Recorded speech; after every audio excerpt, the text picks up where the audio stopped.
कधी तुम्ही स्वतःकडे लक्ष दिलं आहे का? सकाळी उठल्यापासून रात्री डोळे मिटेपर्यंत तुमच्या आयुष्यात किती अशा छोट्या गोष्टी घडतात ज्या त्या क्षणी कदाचित फार मोठ्या नसतात, पण तुमचं मन मात्र त्यांना इतकं मोठं बनवतं की संपूर्ण दिवसच जड वाटू लागतो. सकाळी उठल्यावर तुम्ही सर्वात आधी फोन हातात घेता आणि काल रात्री ज्यांना तुम्ही मेसेज केला होता त्यांचा अजून रिप्लाय आलेला नसतो. वरवर पाहता ही एक छोटी गोष्ट आहे, पण मनात विचार सुरू होतात. त्यांनी रिप्लाय का केला नाही? मी काही चुकीचं बोललो का? ते माझ्यावर नाराज तर नाहीत ना?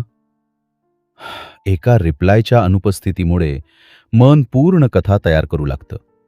त्यानंतर तुम्ही कामासाठी घराबाहेर पडता आणि रस्त्यावर ट्रॅफिक लागतो. एखादी गाडी अचानक तुमच्या समोर येते. कोणी विनाकारण हॉर्न वाजवतं. काही मिनिटांचा ट्रॅफिक असतो, पण तो राग तुमच्या मनात तासनतास राहतो. ऑफिसमध्ये किंवा कामाच्या ठिकाणी तुमच्याकडून एक छोटी चूक होते. कदाचित ती चूक काही मिनिटात सुधारता येऊ शकते, पण एखादी कमेंट, एखादा क्रिटिसिझम किंवा एखाद्याचा थोडासा कठोर टोन आणि तुम्ही ती गोष्ट पुन्हा पुन्हा मनात आठवत राहता. दुपारी एखादा जवळचा व्यक्ती फोन उचलत नाही. संध्याकाळी घरी आल्यानंतर कुटुंबातील एखादी व्यक्ती तुमच्याशी अपेक्षेप्रमाणे बोलत नाही. आईवडिलांसोबत छोटासा गैरसमज होतो. पार्टनरसोबत एखाद्या छोट्या गोष्टीवर वाद होतो. मुलं तुमचं ऐकत नाहीत. आणि कदाचित रात्री जेव्हा सगळं शांत झालेलं असतं, तुम्ही बेडवर पडता, तेव्हा शरीर थकलं असतं, पण मन अजूनही धावत असतं. सकाळचा तो रिप्लाय, ट्रॅफिकमधला तो प्रसंग, कामात झालेली ती छोटी चूक, घरात झालेला तो वाद, कोणी बोललेले ते शब्द, एकामागून एक. सगळ्या गोष्टी पुन्हा तुमच्या डोक्यात सुरू होतात आणि मग तुम्ही नकळत म्हणता, आजचा दिवस खूप खराब गेला. पण इथं एक क्षण थांबून स्वतःला एक प्रश्न विचारा. तुमचा दिवस खरंच खराब होता का? की ट्रॅफिक फक्त 20 मिनिटांचा होता, पण तुम्ही तो राग पूर्ण दिवस मनात ठेवला? त्या व्यक्तीचा रिप्लाय उशिरा आला, पण तुमच्या मनाने त्यातून नात्याबद्दल भीतीची संपूर्ण कथा तयार केली. घरातला वाद कदाचित 5 मिनिटांचा होता, पण त्याचे शब्द तुम्ही रात्रभर मनात पुन्हा पुन्हा जगलात. कामात एक छोटी चूक झाली, पण तुम्ही त्या एका चुकीवरून स्वतःच्या क्षमतेवरच प्रश्नचिन्ह लावलं. आणि कदाचित ही तुमची चूकही नाही, कारण आपलं मन धोक्यापासून आपल्याला वाचवण्यासाठी तयार झालेलं आहे. म्हणूनच कधीकधी जिथे फक्त एक छोटी समस्या असते, तिथे मन मोठा धोका शोधू लागतं. जिथे फक्त सायलन्स असतं, तिथे मन रिजेक्शन पाहतं. जिथे फक्त एक चूक असते, तिथे मन फेलियरची भीती निर्माण करतं. आणि हळूहळू एक छोटी गोष्ट ते एक विचार बनते. तो विचार ते काळजी बनतो. काळजी ते स्ट्रेस बनते. आणि स्ट्रेस आपल्या मनाची शांतता चोरू लागतो. याच ठिकाणी रिचर्ड कार्लसन यांच्या don't sweat the small stuff या पुस्तकाचा एक अतिशय साधा पण कदाचित आयुष्य बदलणारा विचार आपल्या समोर येतो. आपल्या आयुष्यातील प्रत्येक गोष्ट आपल्या रिॲक्शन इतकी मोठी असतेच असं नाही. पण मग प्रश्न असा आहे, जर छोट्या गोष्टी सोडून देणं इतकं महत्वाचं आहे, तर आपण त्या सोडू शकत का नाही? आपण प्रत्येक क्रिटिसिझम मनावर का घेतो? प्रत्येक आर्ग्युमेंट जिंकणं इतकं महत्वाचं का वाटतं? लोकांनी आपल्या अपेक्षेप्रमाणे वागलं नाही की आपण इतके अस्वस्थ का होतो? आणि सर्वात महत्वाचं, शांत राहण्यासाठी आपण आयुष्यातल्या सगळ्या प्रॉब्लेम्स संपण्याची वाट का पाहत राहतो? या व्हिडिओमध्ये आपण या पुस्तकातील अशाच काही अत्यंत शक्तिशाली विचारांचा प्रवास करणार आहोत. असा प्रवास जो तुम्हाला कदाचित हे जाणवून देईल की पीसफुल लाईफ जगण्यासाठी तुम्हाला संपूर्ण आयुष्य बदलण्याची गरज नाही. कदाचित तुमच्या छोट्या गोष्टींकडे पाहण्याची पद्धत बदलण्याची गरज आहे. आपण पाहणार आहोत की रोजच्या छोट्या घटनांवर रिॲक्शन न देता आपली मेंटल पीस कशी जपायची. कुटुंबातील छोट्या गैरसमजांना मोठ्या नात्यांच्या जखमांमध्ये बदलण्यापासून कसं थांबवायचं. नेहमी बरोबर सिद्ध होण्यापेक्षा कधी शांत राहणं अधिक शक्तिशाली असतं.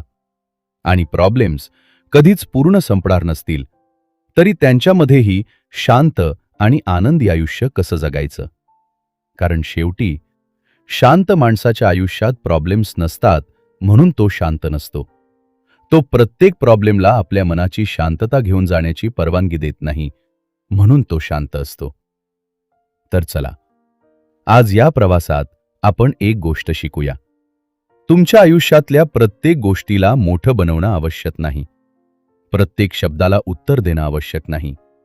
प्रत्येक वाद जिंकणं आवश्यक नाही.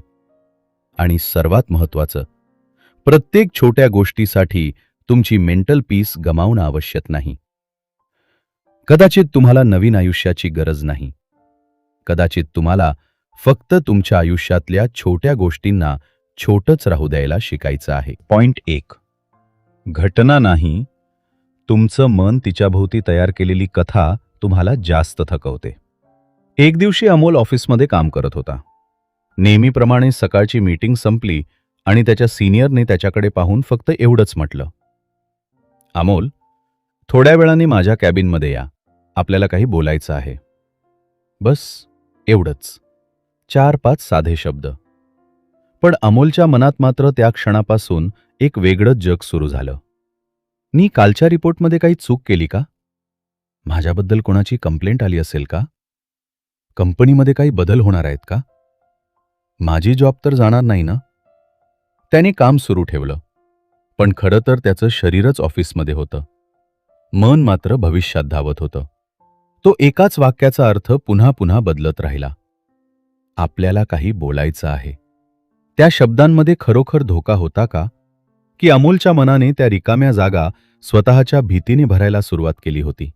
दुपारचे 2 तास त्याच्यासाठी खूप जड गेले. तो काम करत होता, पण लक्ष लागत नव्हतं. समोर असलेल्या गोष्टी दिसत होत्या, पण डोक्यात फक्त एकच प्रश्न फिरत होता, काय होणार? शेवटी सिनियरने त्याला कॅबिनमध्ये बोलावलं. अमोल आत गेला. हृदय जोरात धडधडत होतं. आणि मग सिनियर शांतपणे म्हणाले, पुढच्या महिन्यात एक नवीन प्रोजेक्ट सुरू होतोय. त्याची जबाबदारी तुम्ही घ्याल का? याबद्दल तुमच्याशी बोलायचं होतं. क्षणभर अमोल शांत झाला. 2 तास ज्यासाठी त्याने स्वतःला घाबरवलं, ती घटना घडलीच नव्हती. त्याला जॉबमधून काढलं जाणार नव्हतं. कोणतीही कंप्लेंट नव्हती. त्याच्याबद्दल कोणी काही चुकीचं बोललं नव्हतं. मग त्याला त्या 2 तासात स्ट्रेस कोणी दिला? सिनियरने? की एका साध्या वाक्याभोवती त्याच्या मनाने तयार केलेल्या 100 शक्यतांनी? आणि कदाचित हे फक्त अमोलसोबत घडत नाही. कधी कोणीतरी आपल्या अपेक्षेपेक्षा कमी बोललं की आपण मनात ठरवतो, ते बदलले आहेत. कधी एखादी व्यक्ती आपल्याकडे पाहून हसली नाही की वाटतं, मी काहीतरी चुकीचं केलं असावं. कधी आपल्याला लगेच उत्तर मिळालं नाही की मन निष्कर्ष काढतं, माझी किंमत कमी झाली आहे. पण थांबा, आपल्याला खरंच सत्य माहीत असतं का? की अनेकदा आपण अपूर्ण माहितीवर पूर्ण निर्णय देऊन टाकतो. आपल्या मनाला एक गोष्ट सहन होत नाही, अनिश्चितता. जेव्हा आपल्याला उत्तर माहीत नसतं, तेव्हा मन शांतपणे थांबत नाही. ते रिकाम्या जागा भरू लागतं. आणि दुर्दैवाने अनेकदा त्या जागा भीतीने भरल्या जातात. एक छोटं कदाचित हळूहळू नक्कीच बनतं. आणि मग ती कल्पना आपल्याला तितकीच खरी वाटू लागते, जरी ती कधीच घडलेली नसते. रिचर्ड कार्लसन यांच्या या पुस्तकामागचा एक अत्यंत सुंदर विचार इथे समोर येतो. प्रत्येक विचारावर विश्वास ठेवणं आवश्यक नाही. तुमच्या मनात एखादा विचार आला म्हणजे तो सत्यच आहे असं नाही. मनात भीती आली म्हणजे धोका समोर आहे असं नाही. मनाने एखादी कथा तयार केली म्हणजे आयुष्याने ती लिहिली आहे असं नाही. म्हणून पुढच्या वेळी एखादी गोष्ट घडेल आणि तुमचं मन लगेच सर्वात वाईट शक्यता तयार करू लागेल, तेव्हा स्वतःला एक प्रश्न विचारा, मला खरंच काय माहीत आहे? आणि मी काय गृहीत धरतोय?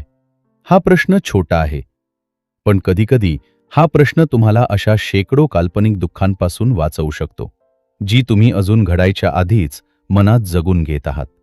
लक्षात ठेवा, जीवनातल्या प्रत्येक वेदनेपासून आपण स्वतःला वाचवू शकत नाही, पण मनाने न घडलेल्या गोष्टींची शिक्षा स्वतःला देणं नक्कीच थांबवू शकतो. पॉइंट 2. नेहमी बरोबर असण्याची किंमत कधीकधी नात्यापेक्षाही महाग असते. रात्रीचं जेवण झालं होतं. घरात वरवर सगळं अगदी सामान्य होतं. पण 2 व्यक्तींमध्ये एका छोट्याशा गोष्टीवरून चर्चा सुरू झाली. एका व्यक्तीचं म्हणणं होतं, तुम्ही मला आधी सांगायला हवं होतं. दुसरी व्यक्ती लगेच म्हणाली, पण तुम्हीच तर मला विचारलं नव्हतं. पहिलं वाक्य, दुसरं उत्तर. अजूनही हा फक्त एक साधा संवाद होता. पण काही मिनिटात आवाज बदलला. तुम्ही नेहमी असंच करता, समोरून उत्तर आलं. आणि तुम्ही कधीच तुमची चूक मान्य करत नाही. आता लक्ष द्या. मूळ विषय कुठेच राहिला नाही. ज्या छोट्या गोष्टीवरून चर्चा सुरू झाली होती ती आता महत्वाची राहिली नव्हती. आता दोघांचंही एकच ध्येय होतं, समोरच्याला दाखवायचं की मीच बरोबर आहे. आणि इथेच मानवी मनाचा एक अतिशय खोल खेळ सुरू होतो. जेव्हा कोणी आपल्याशी असहमत होतं तेव्हा अनेकदा आपल्याला फक्त त्यांचं मत वेगळं आहे असं वाटत नाही. आपल्या आत कुठेतरी असं जाणवतं, कदाचित ते माझ्या विचारांना रिजेक्ट करत आहेत. आणि मग आपण विषयाचं रक्षण करत नाही, आपण स्वतःचं रक्षण करू लागतो. इथे इगो शांतपणे काम करतो. इगो नेहमी मोठ्याने म्हणत नाही, मी महान आहे. कधीकधी इगो फक्त एवढंच म्हणतो, मी चुकीचा असूच शकत नाही. कारण चूक मान्य करणं म्हणजे काही लोकांसाठी फक्त चूक मान्य करणं नसतं. त्यांच्या मनाला वाटतं, जर मी चुकीचा ठरलो तर माझी किंमत कमी होईल, मी कमजोर दिसेन, समोरचा जिंकला तर मी हरलो. आणि मग एक साधी चर्चा युद्ध बनते. दोघेही जुने प्रसंग बाहेर काढतात, जुने शब्द, जुनी दुखणी, जुन्या चुका. प्रत्येकजण पुरावे गोळा करू लागतो. जणू नातं नाही, कोर्टात केस सुरू आहे. आणि सर्वात विचित्र गोष्ट म्हणजे दोघांनाही त्या क्षणी प्रेम हवं असतं, समजून घेतलं जावं असं वाटतं. पण ते प्रेम मागत नाहीत, ते पुरावे सादर करतात. त्यांना ऐकून घेतलं जावं असं वाटतं, पण ते एकमेकांवर बोलत राहतात. आणि शेवटी एक व्यक्ती शांत होते, वाद संपतो. दुसऱ्याला वाटतं, पहिल्यांदा मी बरोबर होतो. पण त्या शांततेकडे नीट पहा. ती शांतता पीसची नसते, ती अनेकदा थकव्याची शांतता असते. एक व्यक्ती बोलणं थांबवते, कारण तिच्याकडे उत्तर नसतं म्हणून नाही, तर तिला जाणवतं, मी बोललो तरी मला समजून घेतलं जाणार नाही. आणि याच क्षणी आर्ग्युमेंट जिंकला जातो, पण नात्यात काहीतरी हरतं. रिचर्ड कार्लसन यांच्या don't sweat the small stuff मधील एक अत्यंत शक्तिशाली संदेश आहे. नेहमी बरोबर असण्याची गरज सोडून द्या. कारण प्रत्येक वेळी स्वतःला सिद्ध करण्याची गरज कुठून येते?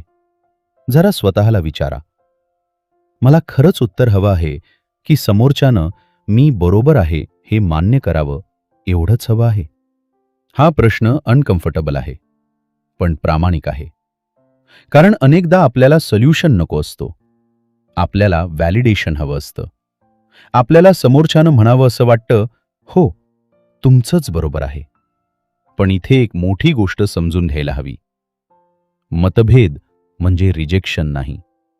समोरची व्यक्ती तुमच्याशी डिसअग्री करते याचा अर्थ ती तुमचा अपमान करते असं नाही. दोन चांगल्या माणसांचे दोन वेगळे अनुभव असू शकतात. दोन लोकांकडे एकाच परिस्थितीबद्दल दोन वेगवेगळे सत्य असू शकतात. आणि म्हणूनच मॅच्युरिटी म्हणजे प्रत्येक वेळी आपलं मत सोडणं नाही. मॅच्युरिटी म्हणजे मत असतानाही समोरच्या माणसाचा सन्मान न गमावणं. पुढच्या वेळी घरात एखादा वाद सुरू होईल, क्षणभर थांबा, स्वतःला विचारा, 5 वर्षांनी हा वाद खरंच इतका महत्वाचा असेल का? आणि दुसरा प्रश्न, मी या क्षणी समोरच्या व्यक्तीला हरवण्याचा प्रयत्न करतोय की हे नातं समजून घेण्याचा? कारण काही वेळा आपण शब्दांची तलवार जिंकतो, पण समोरच्याचं मन हरवतो. तुम्ही आर्ग्युमेंट जिंकू शकता, तुम्ही पुराव्यांनी स्वतःला बरोबर सिद्ध करू शकता, शेवटचा शब्दही तुमचाच असू शकतो. पण जर त्या शेवटच्या शब्दानंतर तुमच्यात आणि तुमच्या प्रिय व्यक्तीमध्ये एक भिंत उभी राहिली, तर स्वतःला एकदा नक्की विचारा, तुम्ही खरंच जिंकलात का?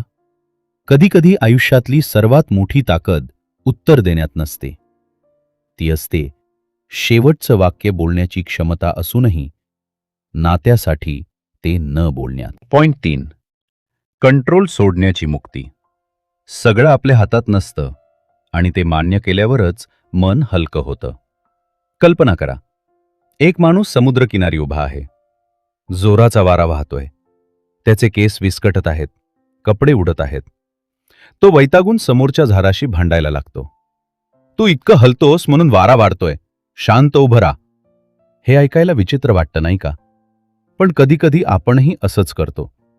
वाऱ्याची दिशा बदलण्यासाठी झाडाशी भांडणाऱ्या माणसासारखे आपण लोकांना बदलण्याचा प्रयत्न करतो. आपल्याला वाटतं लोकांनी आपल्या अपेक्षेप्रमाणे बोलावं, आपल्याला समजून घ्यावं, आपल्या वेळेनुसार वागावं, आपल्या निर्णयांना मान्यता द्यावी, आपल्या प्रेमाला तसंच प्रेम परत द्यावं. आणि जेव्हा तसं होत नाही तेव्हा आपण दुखावतो, चिडतो, समजावतो, पुन्हा पुन्हा सांगतो आणि शेवटी स्वतःलाच विचारतो, हे सगळं माझ्या मनासारखं का होत नाही? इथे एका वडिलांची गोष्ट समजा. त्यांचा मुलगा हुशार होता. वडिलांना त्याचं भविष्य उज्ज्वल हवं होतं. म्हणून त्यांनी ठरवलं त्यांनी काय शिकायचं, कोणाशी मैत्री करायची, किती वेळ अभ्यास करायचा, कोणता करिअर निवडायचा. जवळपास प्रत्येक गोष्ट त्यांच्या मिलवे योग्य असावी. सुरुवातीला त्यांना वाटलं मी त्याच्यासाठीच तर हे करतोय. पण हळूहळू मुलगा बदलू लागला. तो कमी बोलू लागला. स्वतःचे विचार सांगणं थांबवलं. कारण प्रत्येक संभाषणाचा शेवट एका आदेशात व्हायचा. वडिलांना वाटत होतं ते मुलाचं भविष्य घडवत आहेत, पण नकळत ते त्याचं मन बंद करत होते. एक दिवस मुलाने शांतपणे विचारलं, बाबा, तुम्हाला माझं आयुष्य चांगलं व्हावं असं वाटतंय की ते तुमच्या कल्पनेप्रमाणे व्हावं असं वाटतंय? हा प्रश्न खोल आहे. कारण प्रेमाच्या नावाखालीही कंट्रोल लपलेला असू शकतो. आपण समोरच्या व्यक्तीसाठी चांगलं इच्छितो, पण कधीकधी चांगलं म्हणजे आपल्या मते योग्य असं गृहीत धरतो. आणि इथे जितका कंट्रोल वाढतो तितकी रेझिस्टन्स वाढते. कारण माणसाला मार्गदर्शन हवं असतं, पण त्याला स्वतःचा श्वासही हवा असतो. रिचर्ड कार्लसन यांच्या विचारांमध्ये एक सुंदर दिशा आहे. जे बदलता येत नाही त्याच्याशी सतत संघर्ष करून आपली मानसिक ऊर्जा खर्च करू नका. याचा अर्थ असा नाही की काहीही करू नका. ॲक्सेप्टन्स म्हणजे निष्क्रिय बसणं नाही. ॲक्सेप्टन्स म्हणजे वास्तव आधी तसं आहे तसं पाहणं. मग स्वतःला विचारणं, या परिस्थितीत खरंच माझ्या हातात काय आहे? तुम्ही दुसऱ्या व्यक्तीचे विचार बदलू शकत नाही, पण तुमची सीमा ठरवू शकता. तुम्ही कोणाला तुमच्यावर प्रेम करायला भाग पाडू शकत नाही, पण स्वतःचा सन्मान जपू शकता. तुम्ही मुलाचं संपूर्ण भविष्य लिहू शकत नाही, पण त्याला योग्य मूल्य आणि आधार देऊ शकता. तुम्ही पाऊस थांबवू शकत नाही, पण छत्री घेऊ शकता. हीच कंट्रोलची खरी जागा आहे. आपल्याला आयुष्यातल्या सगळ्या गोष्टी हातात ठेवायच्या नसतात. आपल्याला फक्त हे ओळखायचं असतं की काय सोडायचं आणि कशाची जबाबदारी घ्यायची. ॲक्सेप्टन्स म्हणजे हार मानणं नाही. जिथे तुमचा कंट्रोल संपतो तिथून स्वतःची पीस वाचवणं आहे. म्हणून पुढच्या वेळी एखादी व्यक्ती तुमच्या अपेक्षेप्रमाणे वागली नाही, परिस्थिती तुमच्या मनाविरुद्ध गेली किंवा भविष्याबद्दल भीती वाटली, स्वतःला विचारा, मी आता समस्या सोडवतोय की अशा गोष्टीशी लढतोय जिच्यावर माझा कंट्रोलच नाही? कारण काही लढाया जिंकून आपल्याला काहीच मिळत नाही आणि काही गोष्टी सोडून दिल्यावर आपण हरत नाही, आपण पहिल्यांदाच मोकळे होतो. पॉइंट 4. रिलॅक्शन आणि रिस्पॉन्समधला एक क्षण कधीकधी संपूर्ण आयुष्य बदलू शकतो. कल्पना करा, तुम्ही एका खोलीत उभे आहात. समोरची व्यक्ती तुमच्याकडे पाहते आणि अचानक एक वाक्य बोलते. तुमच्याकडून काहीच नीट होत नाही.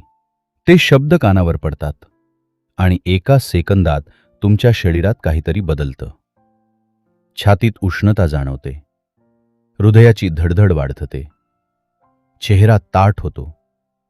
मनात जुन्या आठवणी, जुने अपमान, जुन्या वेदना अचानक जाग्या होतात आणि तुमच्या तोंडातून उत्तर बाहेर पडणार असतं, तुम्ही कोण मला असं बोलणारे?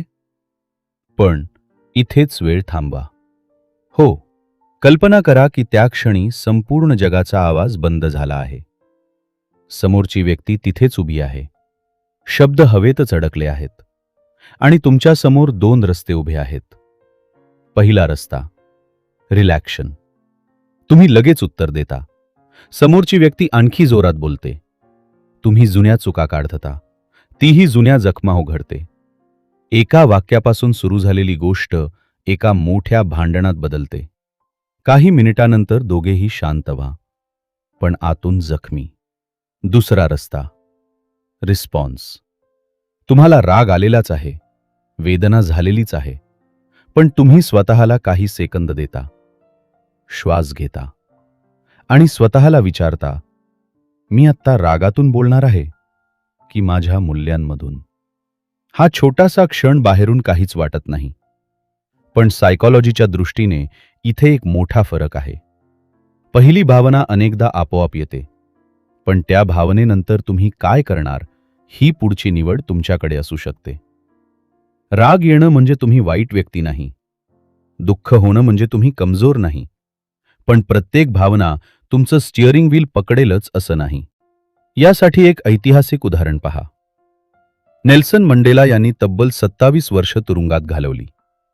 11 फेब्रुवारी 1990 रोजी ते मुक्त झाले. अशा आयुष्यानंतर त्यांच्या मनात राग, सूड किंवा कटुता असती तर अनेकांना ते समजण्यासारखं वाटलं असतं. पण त्यांनी सूडापेक्षा रिकन्सिलिएशन, पीस आणि नेशन बिल्डिंगचा मार्ग स्वीकारला. आता या इतिहासाकडे फक्त महान व्यक्तीची गोष्ट म्हणून पाहू नका. एक क्षण विचार करा. ज्यांचं आयुष्य इतक्या वर्षांच्या अन्यायाने प्रभावित झालं, त्यांच्यासमोरही रिॲक्शन आणि रिस्पॉन्स यांच्यात निवड होती. याचा अर्थ असा नाही की त्यांना राग आला नाही किंवा वेदना झाली नाही. खरी ताकद कदाचित वेदना नसण्यात नव्हती. वेदनेला पुढची कृती ठरवू न देण्यात होती. आणि हेच आपल्या रोजच्या आयुष्यातही घडतं. कोणी तुमच्याशी कठोर बोललं, तुम्हाला राग येणार. ते नैसर्गिक आहे. पण एक प्रश्न आहे, समोरच्या व्यक्तीने एक कठोर वाक्य बोललं म्हणून तुम्ही तुमचा संपूर्ण स्वभाव त्या एका क्षणाला का देऊन टाकणार? रिचर्ड कार्लसन यांच्या डोंट स्वेट द स्मॉल स्टफच्या विचारांमध्ये हीच एक शांत पण शक्तिशाली दिशा आहे. प्रत्येक गोष्टीवर लगेच रिॲक्ट करणं आवश्यक नाही. कधीकधी तुम्ही घेतलेला एक श्वास, एक शांत क्षण, 5 सेकंदांचा पॉज मोठ्या नुकसानापासून वाचवू शकतो. म्हणून पुढच्या वेळी राग येईल, अपमान वाटेल किंवा समोरच्याचं एखादं वाक्य तुम्हाला आतून हलवेल, लगेच उत्तर देण्यापूर्वी मनात म्हणा, थांबा. नंतर स्वतःला विचारा, मी जे बोलणार आहे ते उद्याही मला अभिमानाने आठवेल का? कारण रिॲक्शन अनेकदा त्या क्षणाची असते, पण त्याचे परिणाम कधीकधी खूप काळ टिकतात. पहिल्या क्षणात तुमचं मन बोलतं, पण दुसऱ्या क्षणात तुमचा स्वभाव ठरतो. म्हणून शांत राहणं म्हणजे काहीच वाटलं नाही असं नाही. शांत राहणं म्हणजे सगळं वाटत असतानाही तुमची पुढची कृती कोण ठरवणार हे तुम्ही निवडणं. आणि कदाचित याच एका छोट्याशा पॉजमध्ये तुमची सर्वात मोठी फ्रीडम लपलेली आहे. पॉइंट 5. प्रॉब्लेम संपल्यावर जगण्याचा भ्रम. तुम्ही शांत होण्यासाठी नेमकं किती आयुष्य पुढे ढकलणार? हे झालं की मी आनंदी होईन. कदाचित ही तुमच्या आयुष्यातली सर्वात जास्त वेळा म्हटली गेलेली ओळ असेल. लहानपणी वाटतं, स्कूल संपलं की आयुष्य मस्त होईल. परीक्षा संपते, पण मग पुढचं टेन्शन उभं राहतं. चांगल्या कॉलेजमध्ये ॲडमिशन मिळालं की कॉलेज संपतं. मग एक चांगली जॉब मिळाली की सगळं सेटल होईल. जॉब मिळते, काही दिवस आनंद होतो, मग नवीन विचार सुरू होतात. सॅलरी वाढली की खरं सुख मिळेल. सॅलरी वाढते, पण खर्चही वाढतात, जबाबदाऱ्या वाढतात. मग मन म्हणतं, प्रमोशन मिळालं की प्रमोशन मिळतं, पण आता प्रेशर वाढतो, काम वाढतं, लोकांच्या एक्सपेक्टेशन्स वाढतात. मग पुढचं स्टेशन येतं. स्वतःचं घर झालं की शांत होईन. घर मिळतं, पण त्यासोबत EMI येते, मेंटेनन्स येतं, नवीन चिंता येतात. आणि अशा प्रकारे आयुष्य पुढे सरकत राहतं. पण आनंद तो कायम पुढच्या माइलस्टोनवर उभा राहतो. एका माणसाची कल्पना करा. तो लहानपणी स्वतःला म्हणायचा, मोठा झालो की मनसोक्त जगेन. मोठा झाला तेव्हा म्हणाला, करिअर झालं तेव्हा म्हणाला, थोडे पैसे जमा झाले की. पैसे जमा झाले तेव्हा म्हणाला, आता थोडं स्टेबल झालं की. वर्ष सरत गेली. त्याच्या आयुष्यात बऱ्याच गोष्टी बदलल्या, पण एक गोष्ट बदलली नाही. तो अजूनही आनंदी होण्यासाठी एखाद्या भविष्यातल्या दिवसाची वाट पाहत होता. आणि मग एका दिवशी त्याला जाणवलं, ज्या आयुष्याची सुरुवात होण्याची तो वाट पाहत होता, ते आयुष्य तर कधीच सुरू झालं होतं. फक्त तो उपस्थित नव्हता. तो सतत पुढच्या गोष्टीकडे पाहत होता. इथेच एक शॉकिंग ट्रूथ समोर येतो. आपण प्रॉब्लेम संपल्यावर जगायचं ठरवतो, पण जीवनाची एक विचित्र रचना आहे. एक प्रॉब्लेम संपली की दुसरी दारात उभी असते. परीक्षा संपते, पण करिअरची चिंता सुरू होते. करिअर सेटल होतं, पण पैशांची काळजी सुरू होते. पैसे मिळतात, पण आरोग्याची, नात्यांची किंवा वेळेची चिंता निर्माण होते. याचा अर्थ आयुष्य दुःखी आहे असा नाही. याचा अर्थ फक्त एवढाच, प्रॉब्लेम्स ही आयुष्य संपेपर्यंतची पाहुणी नाहीत. ती आयुष्याचा एक भाग आहेत. मग जर तुम्ही शांत होण्यासाठी त्यांना पूर्णपणे निघून जाण्याची वाट पाहत असाल, तर तुम्ही शांतता कायम फ्युचरमध्ये ठेवत आहात. रिचर्ड कार्लसन यांच्या विचारांचा हा अत्यंत महत्त्वाचा धडा आहे. जीवन परफेक्ट होण्याची वाट पाहणं बंद करा. कारण परफेक्शन ही अशी जागा आहे जिथे पोचल्यानंतरही मन नवीन कमतरता शोधू शकतं. तुम्ही सर्व मिळवलंत, तरी मन विचारेल, आता हे टिकेल ना? म्हणून प्रश्न असा नाही की माझ्या आयुष्यात प्रॉब्लेम्स कधी संपतील. खरा प्रश्न आहे, प्रॉब्लेम्स असतानाही मी आजचा दिवस जगू शकतो का? कल्पना करा, तुम्ही एका ट्रेनमध्ये बसला आहात. प्रत्येक स्टेशनवर तुम्ही म्हणता, पुढच्या स्टेशनवर उतरल्यावर खऱ्या प्रवासाचा आनंद घेईन. पण ट्रेन पुढेच जात राहते. एक स्टेशन, दुसरं स्टेशन, तिसरं स्टेशन, आणि अचानक लक्षात येतं, तुम्ही पूर्ण प्रवास डेस्टिनेशनची वाट पाहण्यात घालवला. आनंदाला आपण कायम पुढच्या स्टेशनवर उभं ठेवतो आणि स्वतःची ट्रेन मात्र पुढे जात राहते. म्हणून आज स्वतःला एक प्रश्न विचारा, तुम्ही कोणत्या गोष्टीची वाट पाहत आहात? थोडे जास्त पैसे? Perfect relationship? सगळ्या जबाबदाऱ्या संपण्याची? लोक बदलण्याची? एक असा दिवस येण्याची ज्या दिवशी काहीच चुकीचं होणार नाही, ज्या दिवशी सगळं परफेक्ट होईल म्हणून तुम्ही वाट पाहत आहात.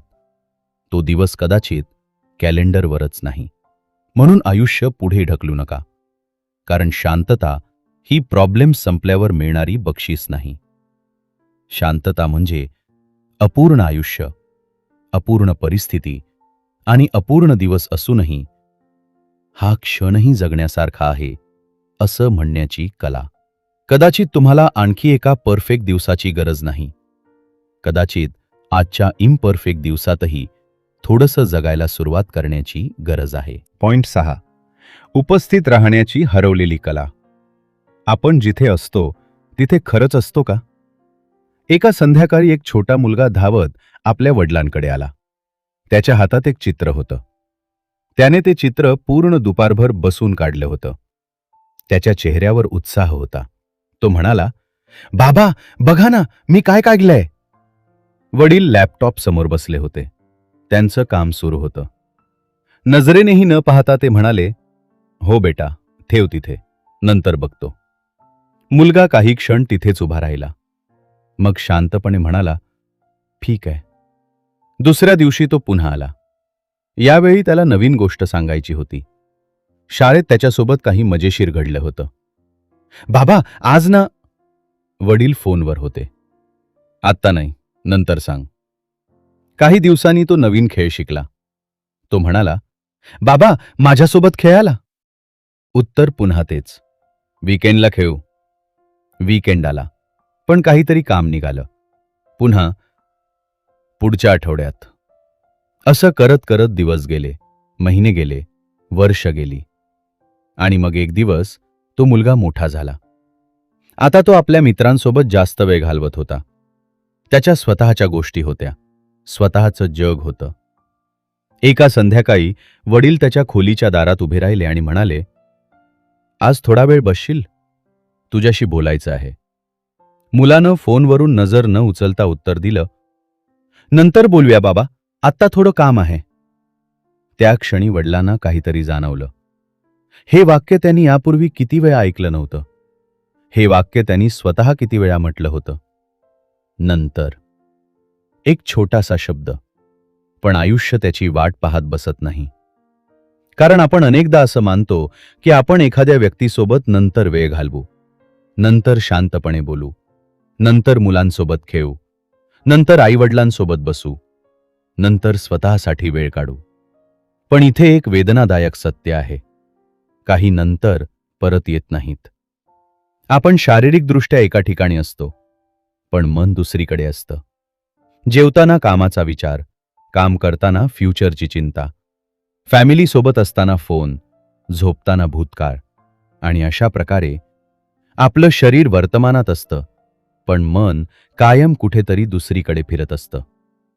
रिचर्ड कार्लसन यांच्या don't sweat the small stuff मधील एक सुंदर संदेश म्हणजे स्लो डाऊन करा आणि ज्या क्षणात आहात त्यात पूर्णपणे उपस्थित राहायला शिका.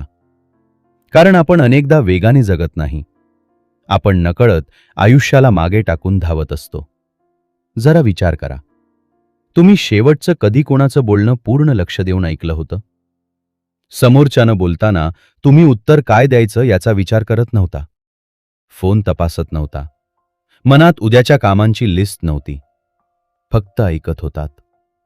असा क्षण कदाचित छोटा असेल, पण एखाद्या व्यक्तीसाठी तो क्षण खूप मोठा असू शकतो. कारण प्रेम नेहमी मोठ्या गोष्टींमधून जाणवत नाही. कधीकधी प्रेम म्हणजे मी व्यस्त आहे, पण आत्ता तुम्ही माझ्यासाठी महत्वाचे आहात.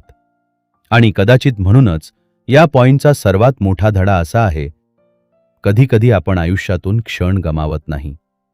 आपण त्या क्षणात उपस्थित नसल्यामुळे ते आपल्यातून निघून जातात. आज तुमच्याकडे असलेली एखादी व्यक्ती उद्या तुमच्यासोबत याच रूपात, याच वयात, याच क्षणात नसेल. म्हणून हा पॉइंट तुम्हाला काम सोडायला सांगत नाही, जबाबदाऱ्या सोडायला सांगत नाही. तो फक्त एवढंच विचारतो, तुम्ही जिथे आहात तिथे तुमचं मनही आहे का? कारण शेवटी आयुष्य मोठ्या दिवसांनी बनत नाही, आपण पूर्णपणे जगलेल्या छोट्या क्षणांनी बनतं. आणि कदाचित आज नंतर म्हणण्याआधी एकदा मागे वळून पहा, कारण काही क्षण तुमची वाट पाहतात, पण कायमची नाही. पॉइंट 7. मनात साठवून ठेवलेल्या गोष्टींचं ओझं. काही जखमा वेळेमुळे नाही, सोडून न दिल्यामुळे दुखत राहतात. कल्पना करा, 10 वर्षांपूर्वी कोणीतरी तुम्हाला काहीतरी बोललं होतं. कदाचित त्या व्यक्तीने तुमचा अपमान केला असेल, कदाचित तुमच्या विश्वासाला तडा दिला असेल, कदाचित तुमच्या कठीण काळात तुम्हाला एकटं सोडलं असेल. त्या दिवशी तुम्हाला खूप वाईट वाटलं. आणि खरं सांगायचं तर कदाचित त्यांना तसं वागायला काहीच अधिकार नव्हता. पण आता 10 वर्ष झाली आहेत. ती घटना संपली आहे, तो दिवस संपला आहे. ती व्यक्ती कदाचित आपल्या आयुष्यात पुढेही गेली आहे. पण तुम्ही एखाद्या शब्दानं, एखाद्या जागेनं किंवा एखाद्या आठवणीनं अचानक तो प्रसंग पुन्हा जागा होतो आणि तुमचं मन पुन्हा त्या जुन्या दिवसात पोहोचतं. तेव्हा झालेला राग पुन्हा येतो, तीच वेदना पुन्हा जागी होते. जणू घटना 10 वर्षांपूर्वी घडलीच नाही, ती तुमच्या मनात अजूनही घडत आहे. आणि इथे एक वेदनादायक प्रश्न आहे. त्या व्यक्तीनं तुम्हाला एकदा दुखावलं होतं, पण त्या घटनेला रोज आठवून तुम्ही स्वतःला किती वेळा दुखावत आहात? काही लोक आपल्याला आयुष्यात काही काळासाठी दुखावतात, पण आपण त्यांना आपल्या मनात कायमचा पत्ता देतो. त्यांनी दार बंद करून निघून गेलेलं असतं, पण आपण रोज त्यांच्या आठवणीचं दार उघडतो आणि पुन्हा त्या जखमेवर हात ठेवतो. पुन्हा विचारतो, त्यांनी माझ्याशी असं का केलं? पुन्हा मनात आर्ग्युमेंट करतो, पुन्हा स्वतःला सिद्ध करतो, पुन्हा त्या जुन्या प्रसंगात जिंकण्याचा प्रयत्न करतो. पण भूतकाळाशी वाद घालून आज बदलत नाही. रिचर्ड कार्लसन यांच्या विचारांमधून इथे एक महत्त्वाचा संदेश समोर येतो. जीवनातील प्रत्येक अन्याय, प्रत्येक चूक आणि प्रत्येक दुखावणारी गोष्ट मनात कायमची धरून ठेवणं शेवटी आपल्याला जड जातं. याचा अर्थ असा नाही की जे घडलं ते योग्य होतं. माफ करणं म्हणजे चुकीला योग्य म्हणणं नाही. माफ करणं म्हणजे तुम्ही जे केलं ते मी विसरून गेलोय असंही नाही. माफ करणं म्हणजे कदाचित एवढंच, तुम्ही माझ्या भूतकाळाचा भाग होता, पण माझ्या प्रत्येक वर्तमान क्षणावर तुमचा अधिकार राहणार नाही. कारण जुना राग म्हणजे जळता निखारा हातात धरून दुसऱ्याला जाळण्याची वाट पाहणं. निखारा तुमच्या हातात असताना सर्वात आधी कोण जळतं?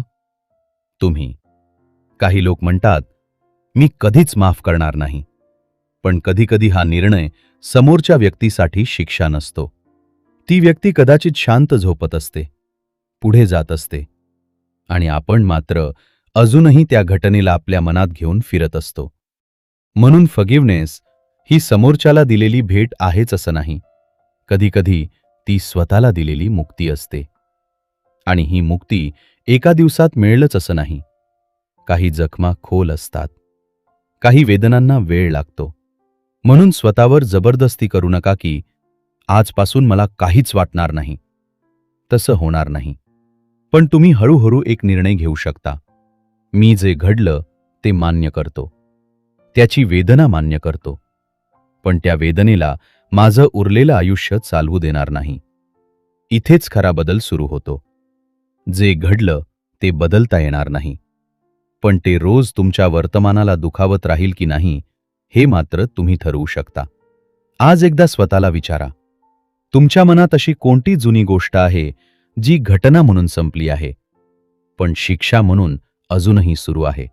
कदाचित ती आठवण पूर्णपणे पुसता येणार नाही, पण तिचं ओझं थोडं थोडं खाली ठेवता येईल. कारण काही गोष्टी सोडून देणं म्हणजे तुम्ही हरलात असं नाही. काही गोष्टी सोडून देणं म्हणजे तुम्ही शेवटी स्वतःकडे परत आलात. पॉइंट 8. छोट्या गोष्टींना छोटंच राहू देणं. प्रत्येक लढाई तुमची नसते. आता कल्पना करा, एक दिवस पुन्हा तसाच सुरू होतो. सगळं परफेक्ट नाही. काही गोष्टी तुमच्या मनासारख्या होत नाहीत. एखादी योजना बदलते, कोणीतरी अपेक्षेप्रमाणे वागत नाही. एखादं काम पुन्हा करावं लागतं. कोणीतरी तुमच्याबद्दल चुकीचं समजतं. आणि दिवसाच्या शेवटी अजूनही काही प्रश्न अनुत्तरित राहतात. फरक फक्त एवढाच आहे, यावेळी परिस्थिती बदललेली नाही, तुम्ही बदलला आहात. पूर्वी प्रत्येक गोष्ट तुमच्या मनात प्रवेश करायची. प्रत्येक शब्दाचा अर्थ शोधला जायचा. प्रत्येक मताला उत्तर द्यायचं वाटायचं. प्रत्येक चुकीचा गैरसमज दुरुस्त करणं आवश्यक वाटायचं. प्रत्येक छोट्या त्रासावर मन म्हणायचं, हे असं कसं होऊ शकतं? पण आता तुम्ही स्वतःला एक नवीन प्रश्न विचारायला शिकलात. ही गोष्ट खरंच माझी मेंटल पीस घेण्याइतकी मोठी आहे का? आणि कदाचित बहुतेक वेळा उत्तर असतं नाही. हा प्रश्न तुम्हाला कमजोर बनवत नाही, तो तुम्हाला निवड करण्याची ताकद देतो. कारण मॅच्युरिटी म्हणजे प्रत्येक वेळी योग्य उत्तर देणं नाही, प्रत्येक गैरसमज दुरुस्त करणं नाही, प्रत्येक टीकेला प्रत्युत्तर देणं नाही, प्रत्येक गोष्टीवर स्वतःला सिद्ध करणं नाही. खरी मॅच्युरिटी म्हणजे कोणत्या गोष्टीला आपली एनर्जी द्यायची आणि कोणत्या गोष्टीला शांतपणे जाऊ द्यायचं हे ओळखणं. कल्पना करा, तुमच्या हातात एक छोटंसं भांडं आहे. त्या भांड्यात तुमची मानसिक ऊर्जा भरलेली आहे. प्रत्येक वेळी तुम्ही एखाद्या छोट्या गोष्टीवर तासनतास विचार करता, थोडी एनर्जी कमी होते. कोणाच्या शब्दावर रात्रभर दुखावता, आणखी कमी होते. प्रत्येक आर्ग्युमेंटमध्ये स्वतःला सिद्ध करता, आणखी कमी होते. लोकांना बदलण्याचा प्रयत्न करता, आणखी कमी होते. आणि मग एक दिवस तुम्ही स्वतःला म्हणता, मला खूप थकवा जाणवतोय. पण मी एवढा थकलो कशामुळे? कदाचित कारण तुमचं आयुष्य खूप कठीण नव्हतं. कदाचित तुम्ही प्रत्येक छोट्या गोष्टीला तुमच्या मनात खूप मोठी जागा दिली होती. इथेच डोंट स्वेट द स्मॉल स्टफचा सर्वात सुंदर धडा समोर येतो. सगळं सोडून द्यायचं नाही, पण प्रत्येक गोष्ट धरूनही ठेवायची नाही. कारण काही गोष्टी सोडून दिल्यावर त्या सुटत नाहीत, तुम्ही सुटता. समजा कोणीतरी तुम्हाला चुकीचं समजलं, तुम्ही स्पष्ट करू शकता. पण प्रत्येक व्यक्तीला तुमचं खरं रूप पटवून देण्याची जबाबदारी तुमची नाही. कोणी तुमच्यावर टीका केली, त्यातून शिकण्यासारखं असेल तर शिका, पण प्रत्येक शब्द मनात साठवून ठेवणं आवश्यक नाही. काही गोष्टींना उत्तर हवं असतं, काही गोष्टींना कृती हवी असते, आणि काही गोष्टींना फक्त तुमचं लक्ष न देणं पुरेसं असतं. यालाच दुर्लक्ष करणं म्हणत नाही, यालाच विजडम म्हणतात. कारण प्रत्येक वेळी रिॲक्शन देणं सोपं आहे, पण स्वतःला थांबून म्हणणं, ही लढाई माझी नाही, यासाठी ताकद लागते. आयुष्य तुमच्या दारावर रोज हजारो आवाज घेऊन येतं, पण प्रत्येक आवाजासाठी दार उघडणं आवश्यक नसतं. आणि कदाचित शांत आयुष्याचं रहस्य हेच आहे.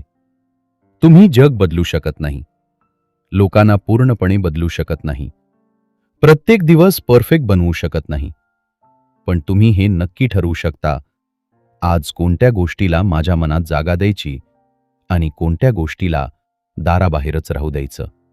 कारण शेवटी शांतता म्हणजे जग शांत होणं नाही, जगातल्या प्रत्येक आवाजाला तुमच्या मनात प्रवेश न देणं आहे.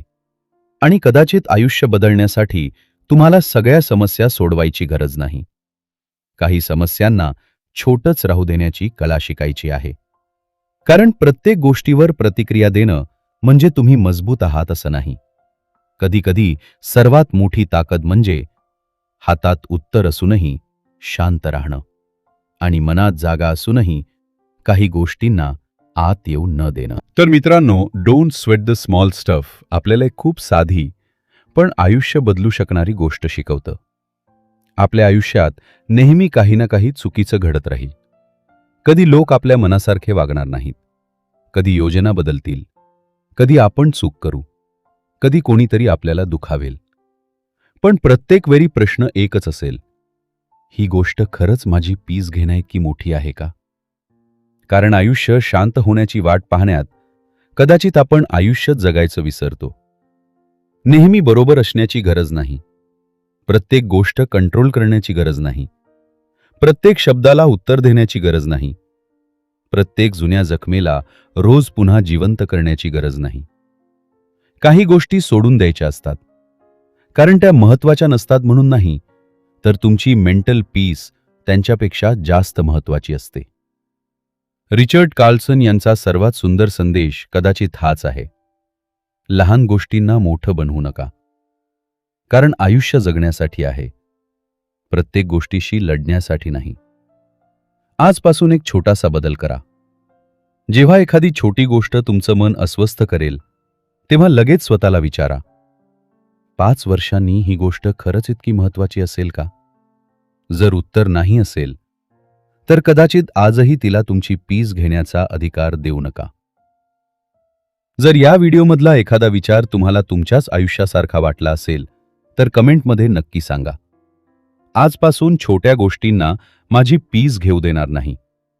आणि अशाच आयुष्य बदलणाऱ्या पुस्तकांमधले पॉवरफुल विचार मराठीत समजून घेण्यासाठी चॅनलला सबस्क्राईब करा. कारण कदाचित पुढचं पुस्तक तुमच्या आयुष्यातला एखादा मोठा विचार बदलू शकतं.